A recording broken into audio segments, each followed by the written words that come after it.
Kita balik. Betul ke Ustaz penyakit corona telah dinyatakan dalam Quran?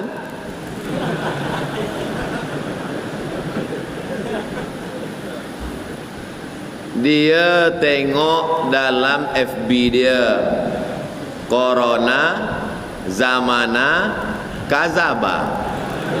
Bukan Quran, itu Iqra. Corona datang pada masa banyak dusta, bukan ayat Quran. Adapun yang pertama menyebut virus corona ini adalah ulama dari Yaman. Bukunya 5-10 tahun yang lalu. Al-Habib Masyhur Al-Adani, Abu Bakar Masyhur Al-Adani, dia sebut situ ada nama virus yang belum ada pada zaman sebelumnya. Tulis di situ humma al-corona. Humma demam, demam panas. Ko kaf waw ra waw non alif, corona. Tapi bukan Toyota. Corona. Dalam Quran tu. Macam mana Ustaz andai solat jemaah di sebelah orang mempunyai bau badan yang kuat, bau kurang pakaian, sebelah orang baca kuat sikit sehingga terasa terganggu kita solat. Man akala basalan, siapa yang makan bawang putih, bawang basal, bawang merah, sauman, bawang putih, fala yaqrabanna falyatazil musallana. Siapa yang makan bawang putih, siapa yang makan bawang merah, maka jangan dekat-dekat masjid kami, kata Nabi. Kenapa tak boleh dekat masjid? Innal malaikata tata'adza, sesungguhnya malaikat terganggu dengan bau bawang itu. Bawang, kira-kira mana yang hebat, bawang petai ke? Oleh sebab itu maka kita diajarkan, laula an asyqa ala ummati, kalau tidak memberatkan pada umatku, la amartuhum bis-siwak, aku suruh dia bersiwak inda kulli salah, setiap hendak bersolat dia bersiwak. Makanya para habaib kita, para tuan guru kita, para syekh kita, sebelum dia jadi imam, saya tengok waktu Habib Umar datang ke Jakarta di Hotel Crown solat subuh, saya tengok dia sebelum solat subuh, kata dia, sebelum angkat takbiratul ihram dia ambil siwak. Padahal gigi mereka bersih, tapi mereka nak ikut sunnah Rasulullah SAW, sawus sufuf. Oleh sebab itu maka bersihkan mulut. Kami tanya badan, Ustaz jawab mulut pula. Sedangkan mulut yang kecil aja dijaga, apa lagi badan? Oleh sebab itu maka mesti mandi, mesti bersihkan.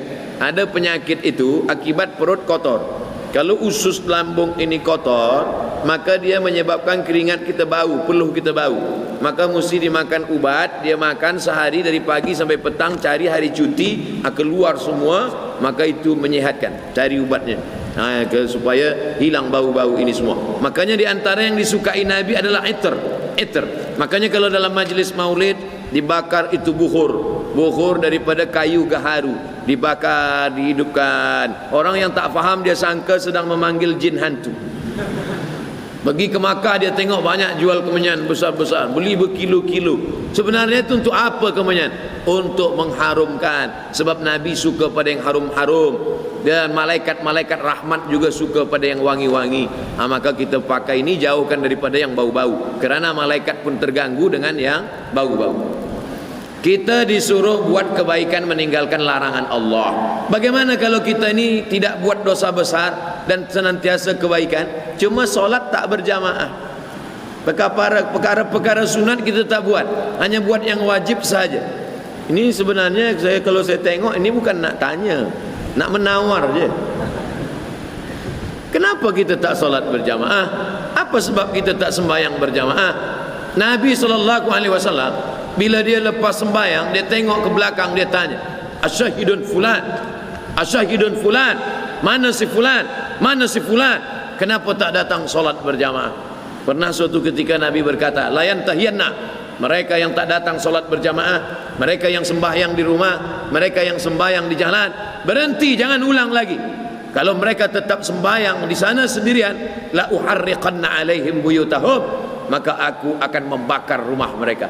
Oleh sebab itu, sedangkan dalam perang sekalipun, wa idza kunta fihim fa aqamta lahumus shalah, Kalau kau bersama dengan mereka ya Muhammad sallallahu alaihi wasallam, engkau menjadi pemimpin mereka dalam solat. Ayat ini tentang solat khauf.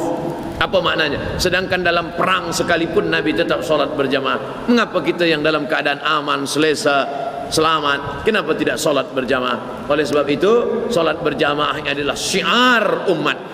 Saya tak ragukan lagi tentang solat berjamaah di Malaysia. Di mana-mana masjid saya tengok penuh, semuanya ramai dengan solat berjamaah. Mudah-mudahan kita istiqamah insya-Allah. Sudah buat baik dengan keluarga mertua, sudah melayani keluarga suami dengan baik, tapi masih dibalas dengan layanan yang buruk. Kadang-kadang suami pun menyebelahi saya. Bagaimana lagi saya lakukan? Bolehkah saya tak balik terus ke rumah? Kita niat baik, kita buat baik, kita amal baik. Kalau datang baik berarti Allah bagi baik. Kalau datang tak baik, husnuzan kepada Allah Subhanahu wa taala. Kalau ada fitnah, in ja'akum fasiqun binaba'in fatabayyanu. Dalam qiraat lain fatathabbatu, mesti ada clear, mesti dijelaskan. Ini salahnya di sini, ini di sini. Jangan ikutkan fitnah-fitnah. Kalau ada orang tuduh macam-macam, tanya kita, kamu kenapa menuduh saya? Kenapa, apa yang salah? Mesti jelaskan. Kalau kita sudah jelaskan, orang tak boleh terima, maka kita tak boleh paksa orang. Afa anta tukrihun nasa? Apakah kau paksa orang lain supaya percaya kepada engkau? Tidak. Kita hanya disuruh menjelaskan. Innama anta munzir. Engkau hanya menjelaskan. Lasta alaihim bimusaitir. Engkau tak ada kuasa untuk memaksa orang lain. Maka bila kita dah jelaskan, tapi jangan lupa ada satu lagi. Di balik usaha manusia ada senjata orang beriman. Ad-du'a silahul mu'min.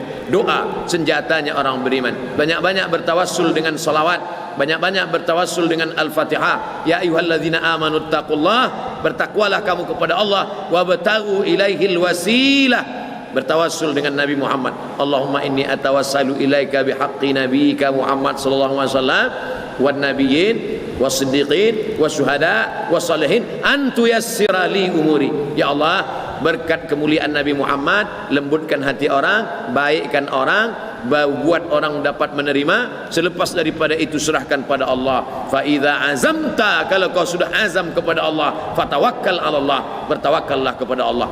Mana boleh bertawassul kepada orang yang sudah meninggal dunia? Kata sesetengah orang, tak boleh bertawassul kepada orang sudah meninggal dunia. Tengok hadis Nabi tentang menguburkan Fatimah, istri Abu Talib, ibu emak daripada Ali bin Abi Talib. Masa Nabi dapat berita bahawa mak angkat dia, makcik dia bernama Fatimah meninggal dunia, Nabi menggali kubur. Makam Fatimah itu Nabi sendiri yang menggalinya. Nabi masuk ke dalam, Nabi berdoa. Apa doa Nabi? Allahumma inni as'aluka bihaqqin nabiyyin.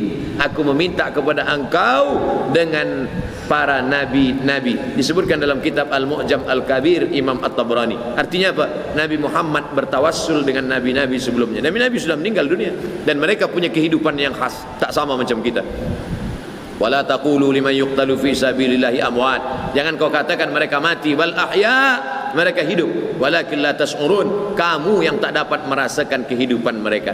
Oleh sebab itu jangan hiraukan tentang orang yang menolak tawassul. Kita tetap bertawassul dengan sallallahu alaihi wasallam, bertawassul dengan Al-Fatihah, bertawassul dengan Yasin untuk hajat-hajat kita, termasuklah hajat puan yang terkait dengan hati manusia.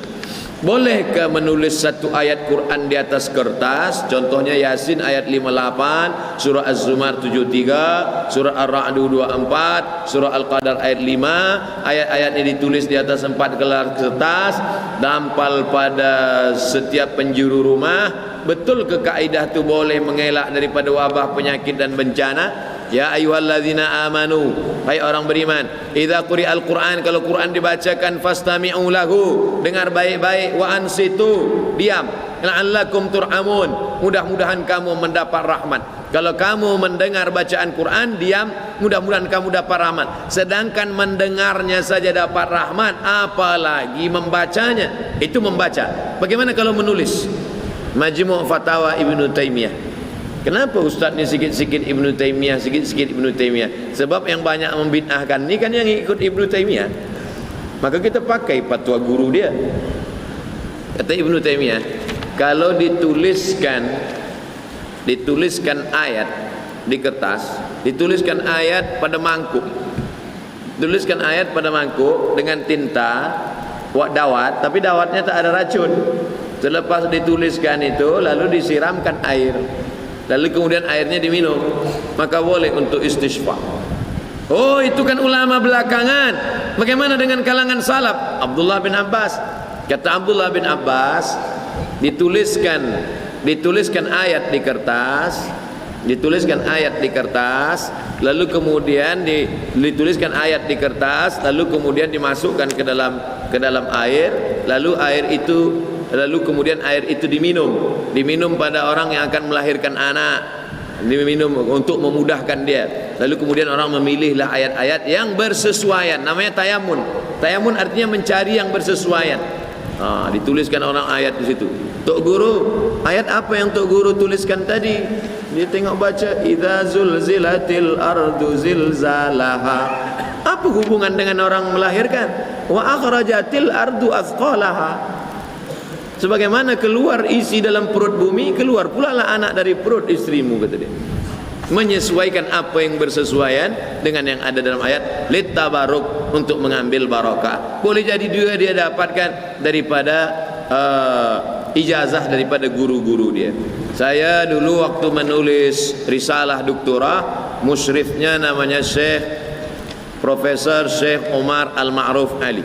Saya datang ke rumah Syekh Omar Al-Ma'ruf Ali, dia tulis ayat. Setelah dia tulis ayat, lalu kemudian dia lipat. Setelah dia lipat, dia gulung, dia ikat pakai benang. Dia bagi pada ada jamaah yang sakit. Saya tengok saja. Dalam hati saya, ni nampaknya bid'ah ni. Wa kullu bid'atin dhalalah wa kullu dhalalah. Apa kata dia? Abdul Samad, hadhihi tamimah syar'iyah. Ada yang tak boleh, haram, tapi yang ini boleh sebab ini syar'i. Ini ayat-ayat ruqyah. Mungkin dia tahu dalam hati saya nak salahkan dia. Ittaqu firasatal mu'min. Oleh sebab itu boleh. Cuma yang dikhawatirkan kalau dia buat gini nanti dipijak. Ini dikhawatirkan jangan sampai dipijak orang sebab dia letak dalam tanah, tak boleh, haram. Atau dia bawa ke dalam toilet, maka ini haram. Jadi sebalik. Maka sebagiannya lagi pula ada yang menulis huruf saja, dia tidak sambung untuk mengelakkan kalau bersambung dia khawatirkan akan. Kalau ingin dia buat, maka dia buat seperti yang dalam cawan, atau dia tuliskan kertas dimasukkan sebagai doa istisqa, atau yang dia bacakan kemudian dia hembuskan ke air. Adapun yang dikhawatirkan dipijak, dikhawatirkan terkena najis, dikhawatirkan bawa masuk ke dalam toilet, maka sebaiknya dihindarkan. Untuk apa? Ihtiyat, untuk lebih berhati-hati. Tapi hukum asal istisqa dengan Quran, maka dari Quran sendiri. Wa nunazzilu minal Qur'ani ma huwa syifaa. Kami turunkan Al-Quran ini adalah untuk syifa, untuk obat. Kenapa Allah tak mengatakan dawa? Obat dalam bahasa Arab dua, ada dawa, ada syifa. Ternyata dalam bahasa Arab, kalau dawa boleh sihat, boleh tidak. Tapi kalau syifa pasti sihat dengan izin Allah. Maka Allah gunakan kata wa nunazzilu minal Qur'ani ma huwa syifa, bukan wa nunazzilu minal Qur'ani ma huwa dawa. Wallahu a'lam.